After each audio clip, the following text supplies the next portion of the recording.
Are we a creation? And if so, what other races, and I mean specifically non-human, may exist?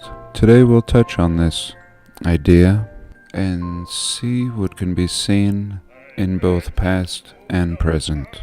Welcome.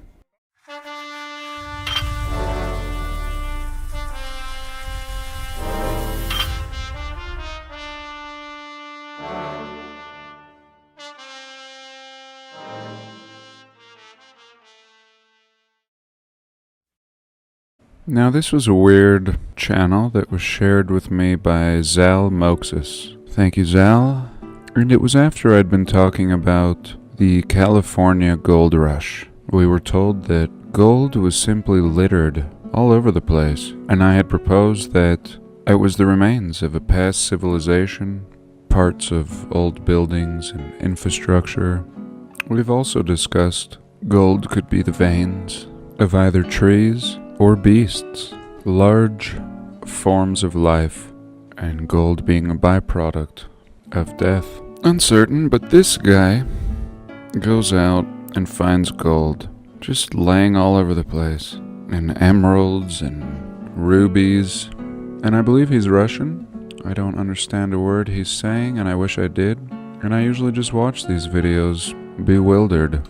Sometimes he pulls up chunks of gold so large that I wonder why he even bothers with smaller ones that we see in other videos. Here he's found a giant diamond, and just mind-blowing, and really reminding me of what they used to say about the gold in California. Just laying around, laying in the rivers, on the banks. And now what? He's found some grails and plates of gold. And if he is in Russia, I'd imagine he's somewhere in the northern part of Russia. Somewhere up here in the graveyard of Tartaria. And this is my guess. Where do you guys think this guy is? And maybe somebody who speaks Russian has watched these videos. And could there be such remote places where gold is still scattered all over the place? And I've speculated in the past that this area was just nuked, obliterated by some unimaginable force, as we see here, shredding the landscape, rendering it as some sort of Swiss cheese. And this is where I think this guy is. But again, I have no clue. I don't understand a lick of what he's saying, but I'm very curious. And I do continue to check out his videos every now and then. I thought I would share with you today. But next, the main feature, another Russian share, and I watched this whole video and had no idea what was being said, and yet the story seemed pretty clear somehow, just through the pictorial images provided. And I want to see if I can share that with you. This pertains to different races, different species entirely. So first of all, in all the older maps, we see these would seem like mythical creatures, but over and over again, just like the mythical land masses, such as Friesland, and I really question the mythical anything. Here again, you see what I'm talking about. All sorts of creatures, lands. Is this all just metaphor, or is there more to this? Mythical lands and mythical creatures. All sorts of kingdoms of old, always depicted with these castles, just like we would today. It would be understood. Wolf dragons and birdfish. And the map is excellent because it's a very general story, made to be understood at a quick glance, made for all ages and education levels. A very simple portrait. And here are we seeing a war between man and beast. I'm not sure where we are, but I have seen such depictions as this on old maps of Iceland. This may very well be Iceland. And mind-blowing that they had these giant pots in which the rivers flowed from. Some of my favorite old maps of Iceland depicting skyscrapers. And indeed, here we are. Iceland, ice-free, and really just seeming like a very industrious country back when. Even in these old depictions, very active region. in many different ways, and surrounded by beasts. And then he gets into these types of images, seeming to be a people with no head, or at least not the kind of head that we have. Their head is built into their chest, and perhaps their brain is their heart, which would make more sense. And the hair grows off the back, and we're actually going to see a real photo of such a creature, or possibly in a minute here. And then we have grand creatures with these large ears. Very interesting, because as a youth I always drew creatures with large rabbit ears. And here it looks like they're sacrificing babies to the beasts. And again, a seahorse, seeming a little more flexible than our modern day seahorse. And here we are again, near a mythical island, Nova Zemlya, Tartaria. And it looks like he's depicting some beasts here in Tartaria. Some beasts and a mason's compass. And here I think he's going to show a comparison to this large bird, which I think exists in South America. I mean, looking like a seagull with teeth and just giant.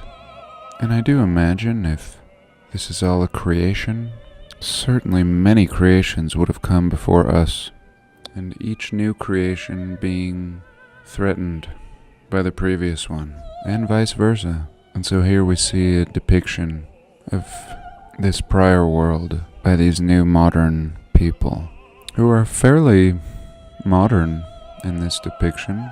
Nice tools and hats, pretty hip, considering this is a time when beasts of old still roam the realm. And very sad, poor beast. And I believe to some extent all creatures are innocent. All creatures. Everything born, innocent and naive, ready to learn, whatever can be provided. And most often behavior is simply taught, and unfortunately for the worst. And down here we can see what seems like a Loch Ness monster. And here we see what appears to be images of Bigfoot, or a hairy man. Absolutely Bigfoot-like, and being persecuted. And here are a few different creatures now. The two-headed person, the head on the chest type person, a cyclops, and what seems like the beginning of the mermaid, perhaps an offshoot. And again, really fascinating. We're going to look at some real mer people coming up here. And like I said, a real picture of one of these chest heads. And of course we had cat and dog heads depicted in the old world. In fact, there were saints that were said to have been dog heads. And could these beings been the first prototypes for man? Or just for whatever? Again, the mermaid, the cyclops, and even this dog head being a famous saint, the Saint Christopher was just one example, are commonly referenced, similar to the half-goat man, and so many skulls, many hidden from us today. And here we see the persecution of the chest heads, or at least a depiction of it, and very fascinating. And again, a chest head. These seem to be pointing at something, and I'm sure the leaves and the flowers, the stones, everything has meaning in this art, of course. I, of course, at a first glance, am just taking it for face value. Literally. No pun intended. And why not? Again, if you're a creator, we see so many different varieties of creation. Just in the insect world alone, for example. Why wouldn't it be at some point in time? Whether you believe in creationism or evolution, surely there would have to be thousands of possibilities. And here we go. Totally shocking. Let's just get right into it. Boom. Now this is it. Or this is one of them. And at first you look at this picture and you say, where's the head? Has it been photoshopped out? And this looks very old. I think we get a better picture of this in a moment. And please, somebody even let me know anything about this creature, this being, which there are obviously many depictions of in old times. I never thought we'd see an actual picture of one. Totally mind-blowing. Is this a little tuft of hair? And certainly I do think it's possible. Take those essential parts of the head and build them into the lower torso. Why not? Probably kind of convenient. So was there such a people? Really, in this depiction and in this one, seeming like the same people. A natural people, pretty laid back people, and pretty high tech. And real quick, let's just look at a few others.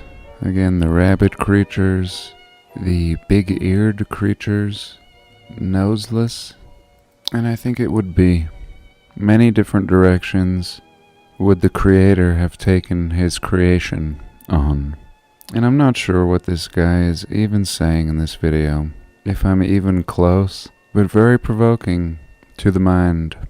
And many just probably thought it was all stupid, and like these things couldn't even exist. Two-headed people and mermaids and chest heads.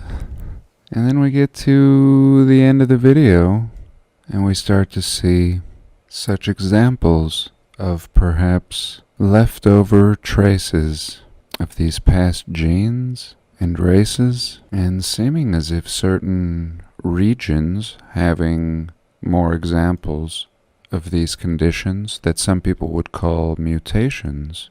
But when you start to see one after another in a particular area, we really have to question, is it a random mutation or deformity or something left over from the original design?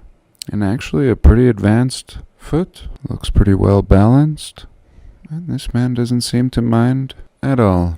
10,000 ways to design a foot, hand, or head, and no doubt if you're the creator.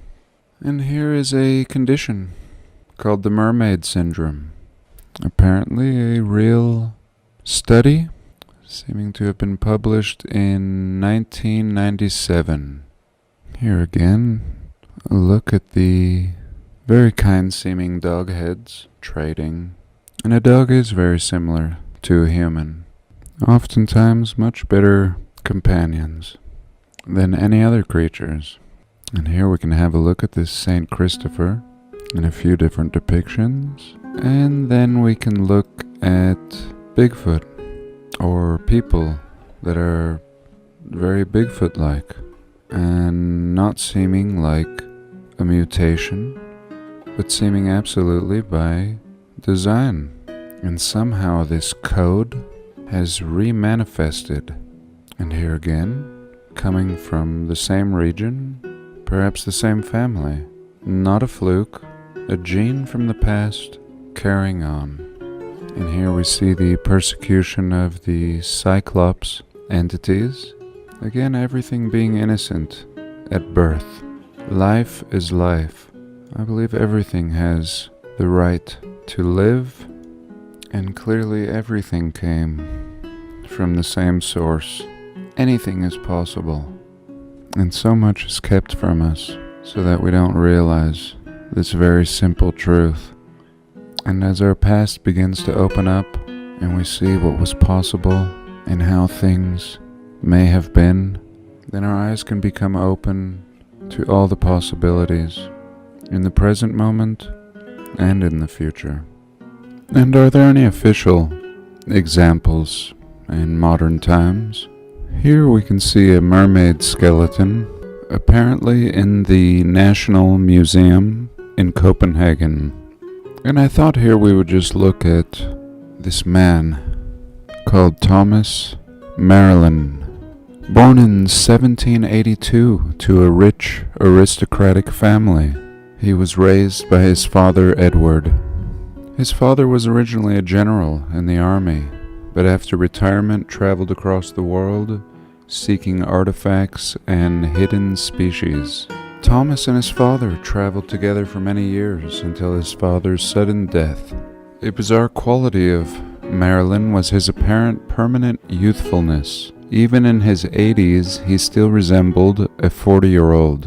In 1899, he took a small portion of his specimens on tour across America. Conservative attitudes of the time condemned his collection, calling them blasphemous. His reaction was severe, and the tour was cancelled before it reached California. He would eventually fall into obscurity, but before that he donated his home to an orphanage, and he put all his artifacts, his entire collection, in the basement. And the terms of donating this orphanage, or property, was that nobody would open the basement door. Well, eventually the orphanage faded out of existence, and they were going to demolish the building, and that's when they found everything in the basement. And this is the official story. And let's have a look at this collection. Here we see a type of small mothman, dragons, some sort of aquatic creature, and something that looks like the Predator from the Arnold Schwarzenegger movie, and some more dragons. And essentially there are hundreds of these specimens. And of course I don't have to tell you that the man was ridiculed and called a fraud and hoaxer. And just like any great collection, given to either the credit of an original artist or a hoaxer, one would have to have produced one of these pieces per day in a lifetime. The collection was so large. And I think many of them do seem very authentic, especially when we see the skin still attached to the body. And we have so many tales of old, speaking of these creatures, fairies and giants and everything that could be imagined. And yet here, one example of such a collection. A whole history presented and so quickly discarded by the masses. And not just discarding one or two, but the whole collection. And I think this is very important and would be worth performing experiments and further research to determine the authenticity of these specimens. The biggest limitation to our thinking is to think that we already know. Very fascinating, and I would love to dig into this much deeper, but for today, I think I'll just leave it here. Thank you so much for joining me, and do have a blessed day. Please like, comment, and subscribe.